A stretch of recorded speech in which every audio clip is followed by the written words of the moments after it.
Sometimes the smallest act of cruelty reveals the greatest weakness, and sometimes the quietest witness changes the fate of an entire kingdom. Morning sunlight streamed through towering stained-glass windows, painting rivers of gold across the polished marble floor of Blackwood Castle as servants hurried to prepare for the annual Founders' Banquet, the most important gathering of the year. Every silver tray gleamed, every crystal glass sparkled, and every banner bearing the ancient wolf crest hung perfectly still in the calm air. Among the dozens of servants moved Emily Brooks, a 22-year-old white Omega Maid whose gentle smile never seemed to fade no matter how invisible she became. She carried a polished silver tea service with steady hands, quietly greeting cooks, gardeners, and elderly housekeepers by name, because she believed kindness mattered most when no one noticed it. Few people ever returned her smile.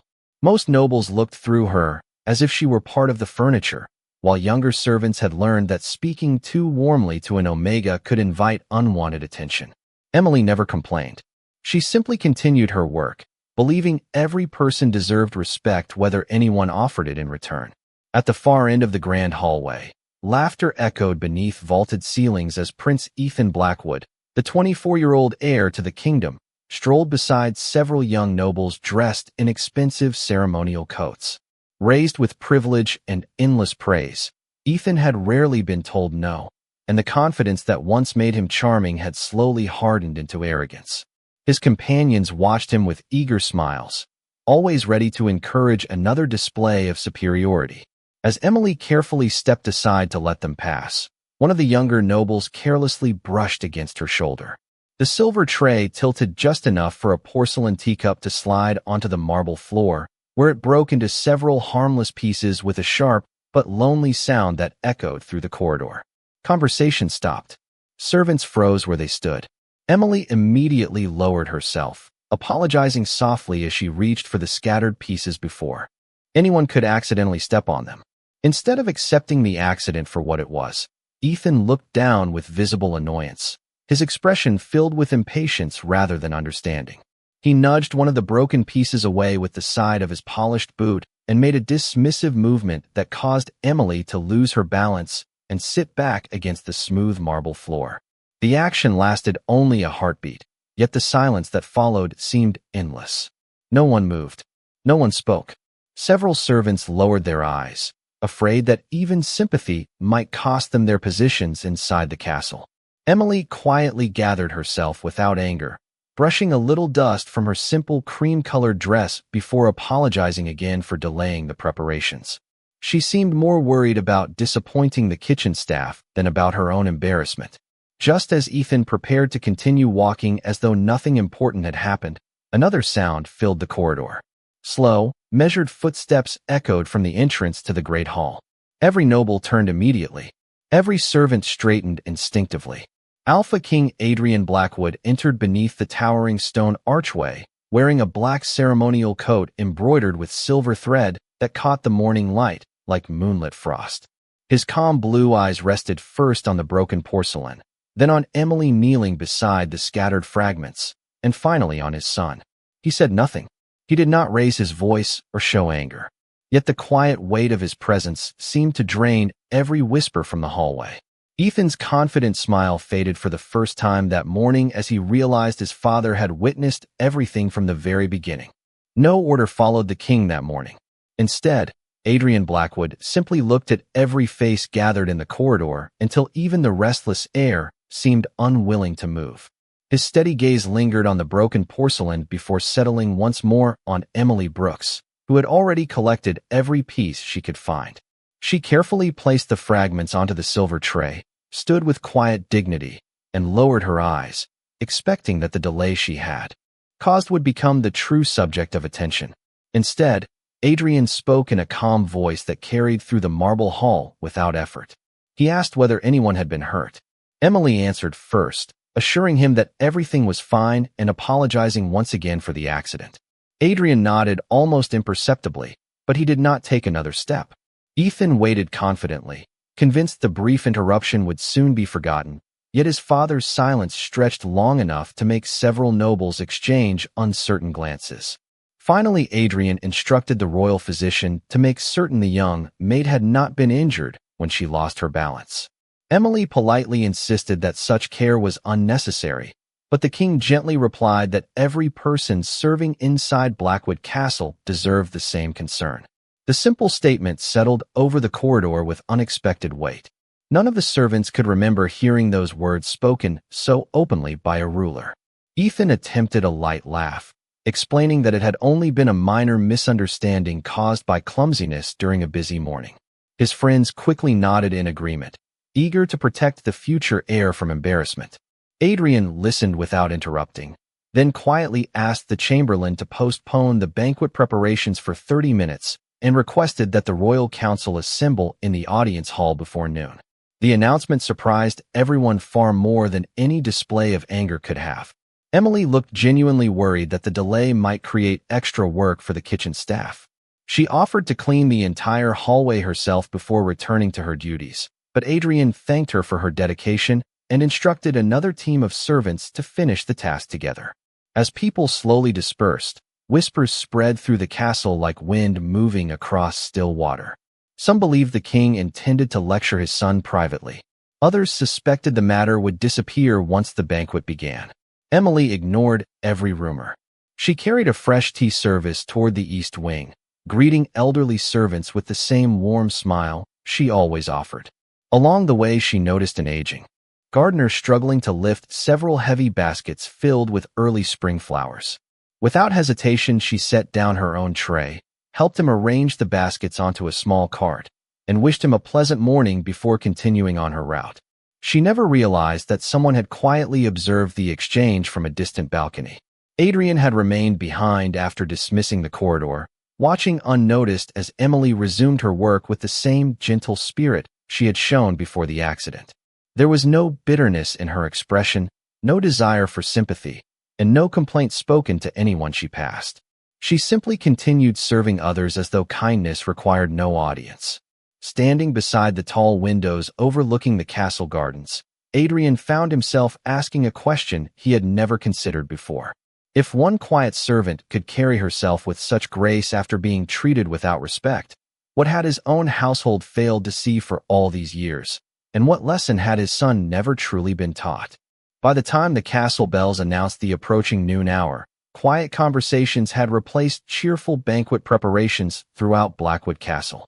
Servants carried polished silver and fresh flowers through wide corridors, but nearly every whispered exchange centered on the unexpected council meeting the king had called. No one knew his purpose, yet everyone sensed that something far more important than a broken teacup had begun. Adrian Blackwood did not spend the morning inside his throne room. Instead, he walked through the castle without royal fanfare, accompanied only by his longtime chamberlain, quietly observing the people who kept the kingdom running each day.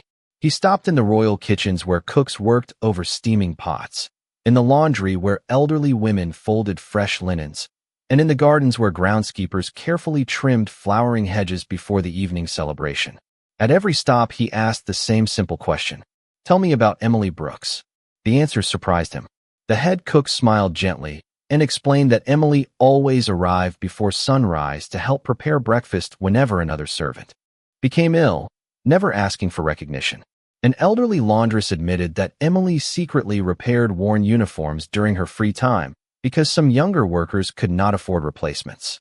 The stable master recalled seeing her patiently calm frightened horses during violent thunderstorms while everyone else sought shelter indoors. Even the youngest kitchen helper eagerly described how Emily shared her own lunch whenever someone forgot theirs. None of these stories sounded rehearsed. They came naturally, spoken with quiet admiration by ordinary people who expected nothing in return. Adrian listened carefully without interrupting, each conversation adding another small piece to a picture he had never taken the time to see. Meanwhile, Emily continued her responsibilities exactly as she always had.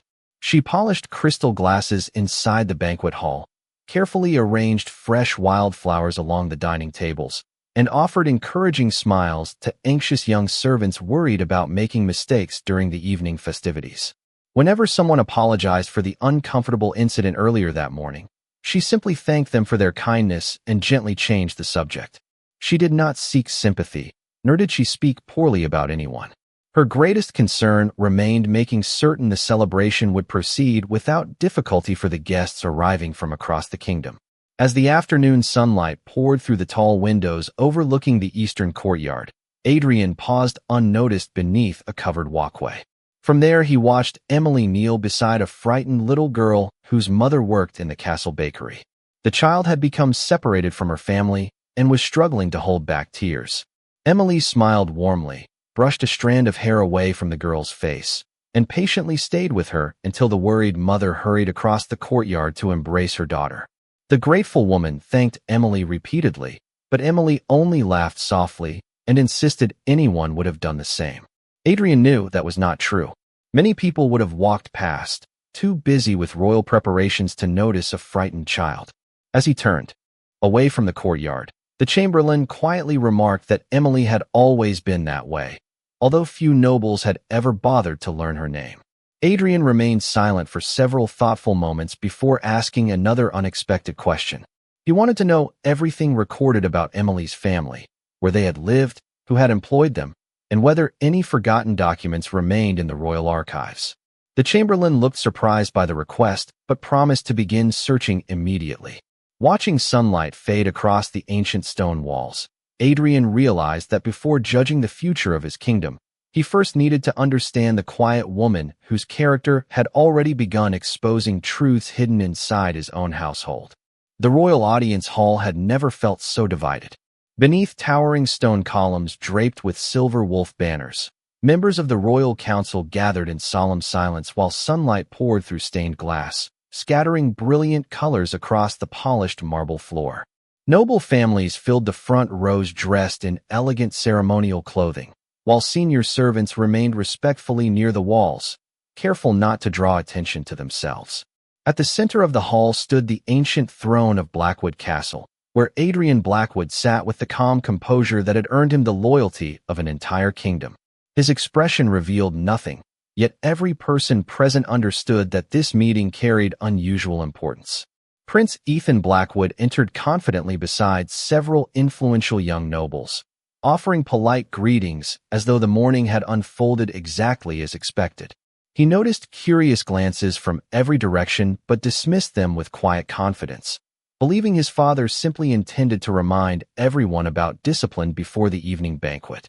Emily Brooks arrived moments later after being personally escorted by the chamberlain. She wore the same simple cream-colored dress she had worn throughout the day, her hands folded respectfully before her, clearly uncertain why she had been summoned into a gathering normally reserved for nobles and senior advisors. She quietly bowed before the throne and waited without speaking. Murmurs spread through the audience as several older nobles exchanged disapproving looks, unable to understand why an Omega Maid had been invited into such an important assembly. Adrian allowed the whispers to fade naturally before rising from his seat. His voice remained steady and composed as he addressed the council. He explained that a kingdom could only remain strong when every person within it was treated with fairness, regardless of rank or responsibility. Some council members nodded thoughtfully, while others shifted uncomfortably in their seats. Ethan smiled politely, assuming his father was delivering another familiar lesson on leadership. Then Adrian calmly asked his son to describe exactly what had happened in the eastern corridor that morning. Ethan answered without hesitation. He admitted that Emily had dropped a teacup during the banquet preparations and insisted that the situation had been nothing more than an unfortunate accident exaggerated by nervous servants. One elderly noble immediately supported the prince, arguing that maintaining discipline among palace staff sometimes required firm correction. Another advisor quietly added that servants were expected to accept responsibility for their mistakes without complaint. Emily lowered her eyes, hoping the discussion would end quickly. She had no desire to embarrass anyone, least of all the future king. Adrian listened patiently to every opinion without interruption. When the room finally became silent, he asked a single unexpected question that caught even the most experienced council members off guard. He wanted to know whether anyone present believed dignity belonged only to those born into privilege. No one answered immediately. The silence grew heavier than before. Adrian then revealed that he had spent the entire morning speaking with cooks, gardeners, stable workers, housekeepers, and castle staff. He described the countless quiet acts of generosity Emily had performed over the years, none of which had ever been requested or rewarded. Faces throughout the hall slowly changed from certainty to thoughtful reflection. Ethan's confidence began to weaken as he realized his father had investigated far beyond the brief incident itself.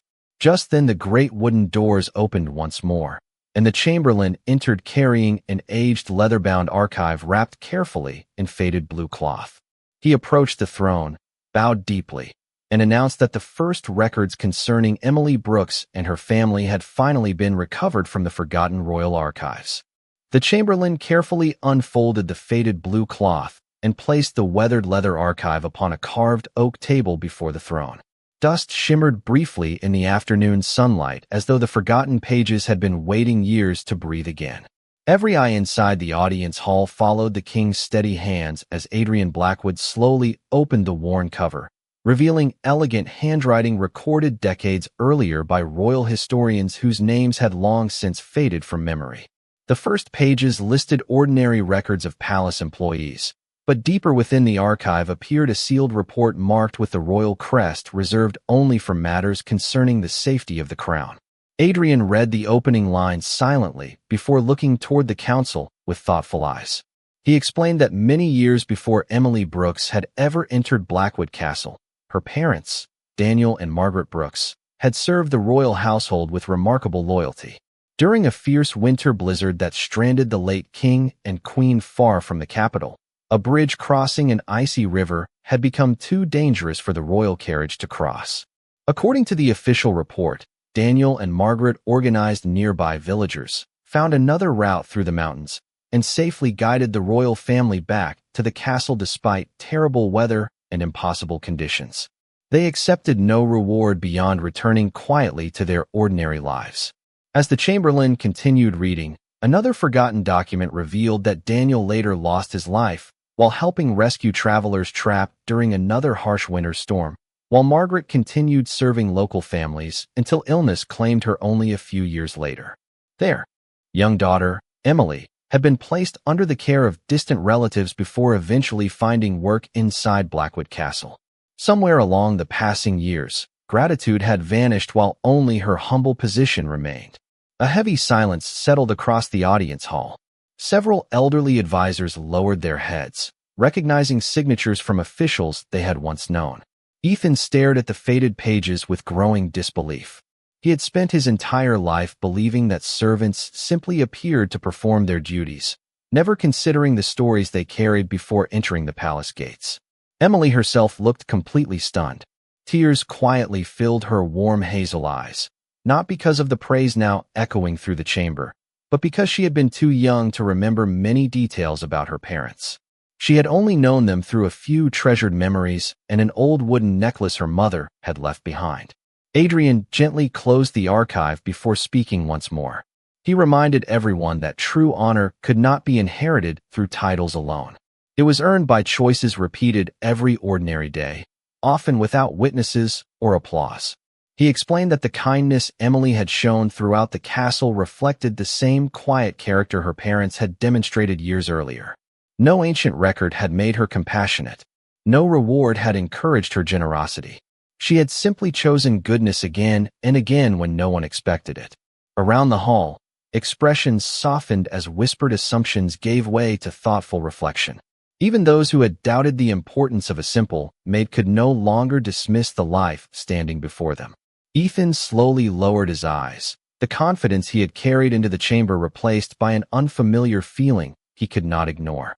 For the first time, he understood that the greatest weight inside the audience hall did not belong to the royal crown resting above his father's seat, but to the truth that every person, regardless of birth or station, carried a dignity that no title had the right to diminish. No one inside the audience hall spoke after the king finished his words. The silence felt deeper than ceremony, as though every person present had been asked to measure not another person's character but their own. Adrian Blackwood slowly stepped down from the throne, leaving the raised platform that had separated him from everyone else. His measured footsteps echoed across the polished marble floor until he stood halfway between Prince Ethan and Emily Brooks. He looked first at his son, then toward the assembled council, making certain every noble, advisor, and servant could hear what came next. Adrian calmly explained that justice could never belong only to strangers, while forgiveness belonged only to family. A kingdom that excused wrongdoing because of noble birth would eventually lose the trust of the people it was meant to protect. Several council members lowered their eyes, recognizing the quiet truth in his words. Ethan remained still, his shoulders no longer carrying the confidence that had filled the corridor earlier that morning. For the first time in his life, he realized his father was speaking to him not only as a parent, but as the guardian of an entire kingdom. Adrian continued by saying that future rulers must understand the difference between authority and honor.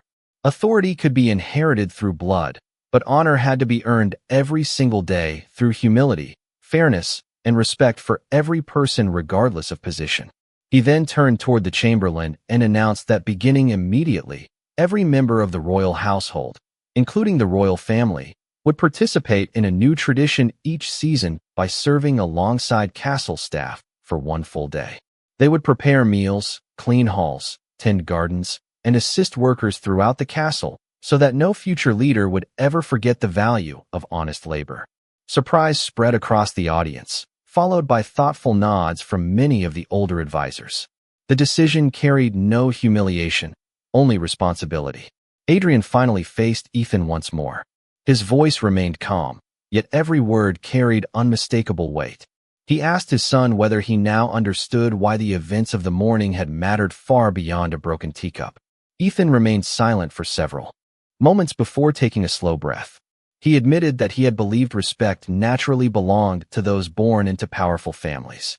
Listening to the stories about Emily and her parents had forced him to confront how little he truly knew about the people who served beside him every day. His words were quiet, sincere, and free from excuses. Emily looked genuinely uncomfortable becoming the center of so much attention. She gently assured the king that she had never wished for anyone to be embarrassed because of her. She only hoped the castle could return to its peaceful routine before the evening banquet began. Her response drew another wave of reflection across the hall because even now, after receiving recognition she had never expected, her concern remained focused on others rather than herself. Adrian smiled gently, seeing that the compassion he had witnessed throughout the day had not changed despite everything that had happened. Looking across the gathered nobles, servants, and advisors, he declared that the greatest strength within Blackwood Castle had never been its towering walls or ancient traditions. It had always been the character of the people willing to choose kindness when no reward was promised. As the council slowly rose from their seats, the heavy atmosphere that had filled the audience hall began to change. Yet before anyone could leave for the banquet preparations, the oldest royal advisor quietly stepped forward carrying a small velvet case that had remained locked for decades, explaining that it contained one final piece of Emily's family history that even the newly discovered archive had not revealed. The elderly advisor accepted the velvet case from the chamberlain with hands that trembled slightly from age rather than uncertainty. He bowed respectfully before Adrian Blackwood and turned toward Emily Brooks with a warm expression that seemed to carry memories from another generation. Carefully opening the case, he revealed a beautifully crafted silver medallion resting upon dark blue velvet. Its surface displayed the ancient crest of Blackwood Castle intertwined with a circle of wildflowers, a symbol rarely seen outside the oldest royal records. A soft murmur spread through the audience hall as several senior advisors immediately recognized the forgotten emblem. The elderly advisor explained that many years earlier, the late king had commissioned the medallion to honor Daniel and Margaret Brooks for their extraordinary service during the winter that had nearly changed the fate of the kingdom. Before the formal ceremony could take place, unexpected political unrest demanded the attention of the royal court, and the presentation was quietly postponed. Time passed, new officials assumed responsibility, and the carefully prepared tribute disappeared into the archives where it remained untouched for decades. Emily stared silently at the small piece of silver, hardly believing it had been intended for her parents all along. She reached out carefully, almost afraid to disturb something that had waited so patiently through the years. Adrian nodded gently, encouraging her to accept it. As the medallion rested in her hands, she smiled through grateful tears, not because it represented honor from the crown, but because it carried the memory of two people she had loved all her life. Ethan watched the moment with quiet reflection. For the first time, he understood that true greatness often belonged to people history nearly forgot. Without waiting for anyone to instruct him, he stepped away from the front row of nobles and slowly crossed the polished marble floor until he stood before Emily. Every eye inside the audience hall followed his movement. The silence returned once again, but this time it carried anticipation rather than tension. Ethan looked directly at Emily and spoke with complete sincerity. He admitted that he had judged her by her position instead of her character. He confessed that he had failed to notice the kindness she offered everyone around her and that he deeply regretted allowing pride to shape his actions. He then offered a respectful apology before the entire royal council, not because anyone demanded it, but because he finally understood that leadership began with accepting responsibility. Emily looked surprised by his honesty. After a brief moment, she answered with the same gentle warmth that had defined every choice she made throughout the day.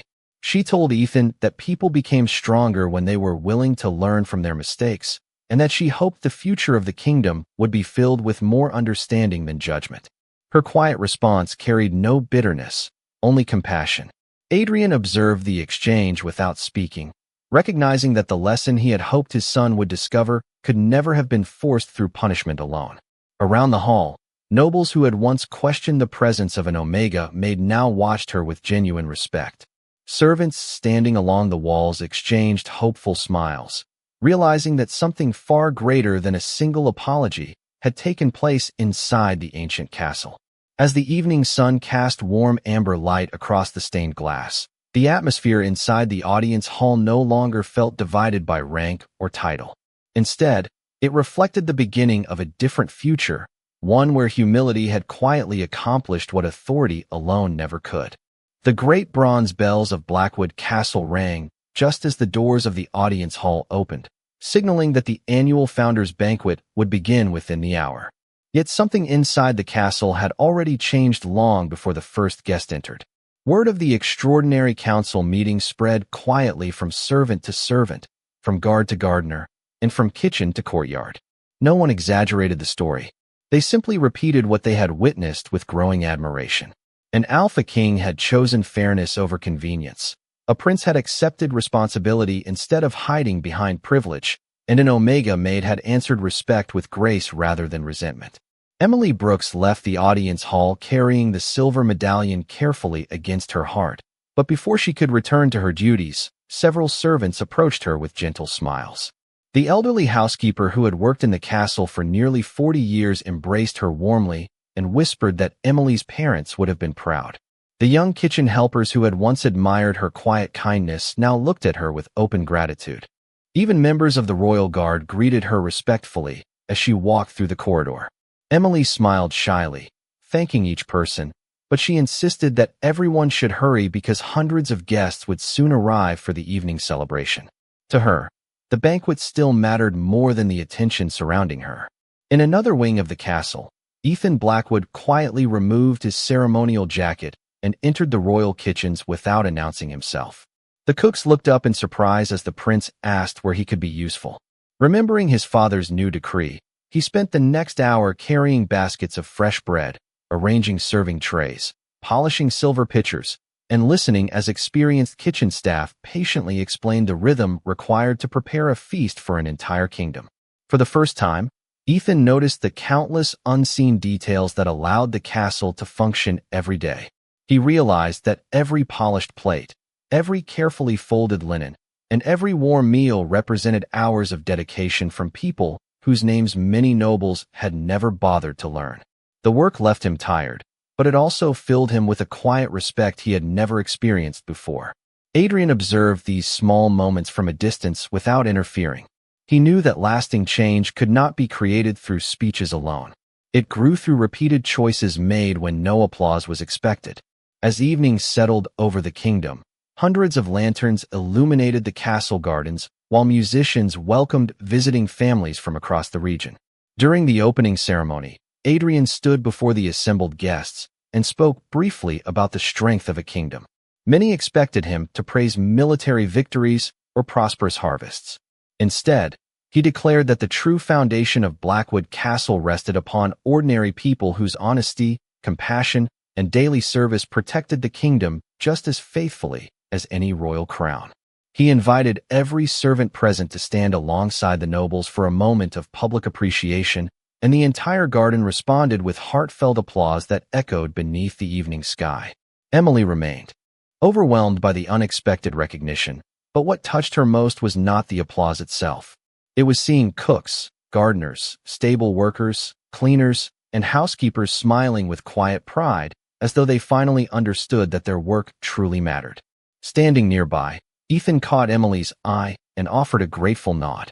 She answered with the same gentle smile she had shared with everyone throughout the day, reminding him without a single word that forgiveness could become the beginning of something far greater than regret.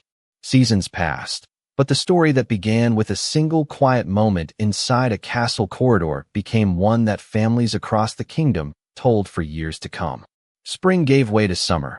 Harvest fields turned golden beneath clear blue skies, and winter eventually returned with gentle snow resting upon the rooftops of Blackwood Castle. Yet the greatest change was not found in the passing seasons. It was found in the hearts of the people who lived within the castle walls. The new tradition established by Adrian Blackwood quickly became one of the kingdom's most respected customs. Every season, members of the royal family, noble households, and senior advisors worked alongside cooks, gardeners, stable hands, housekeepers, and guards, discovering firsthand the dedication required to keep the kingdom thriving each day. What had first been received with surprise gradually became a source of shared pride. Conversations that once rarely crossed the boundaries of rank now filled kitchens, gardens, workshops, and courtyards with genuine understanding. Ethan Blackwood embraced the tradition more sincerely than anyone expected. He learned the names of every servant working inside the castle, thanked people personally for their efforts, and often spent quiet mornings helping prepare community celebrations before official ceremonies began.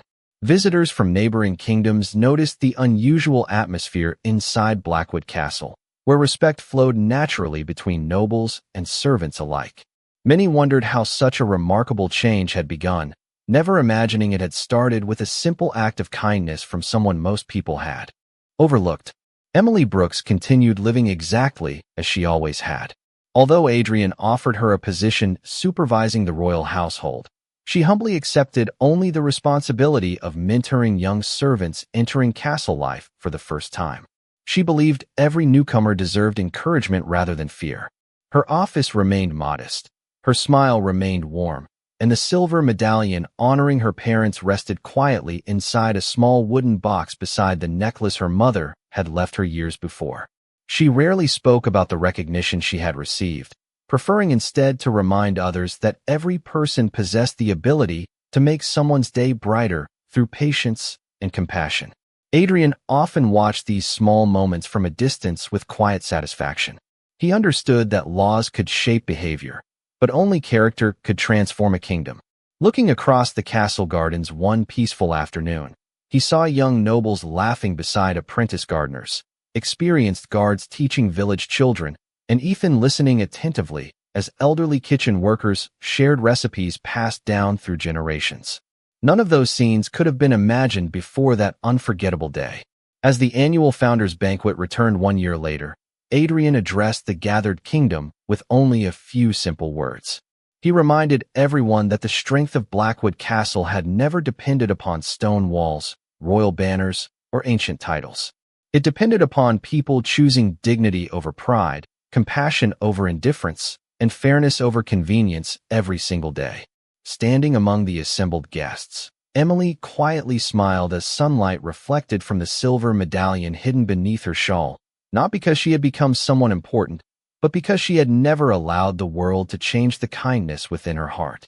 Ethan met her eyes across the garden and returned the same grateful smile, knowing the greatest lesson he would ever learn had not come from a throne or a crown, but from an ordinary Omega who proved that true greatness belongs to those who lift others with humility, and from a king who understood that justice begins the moment every life is treated with equal respect.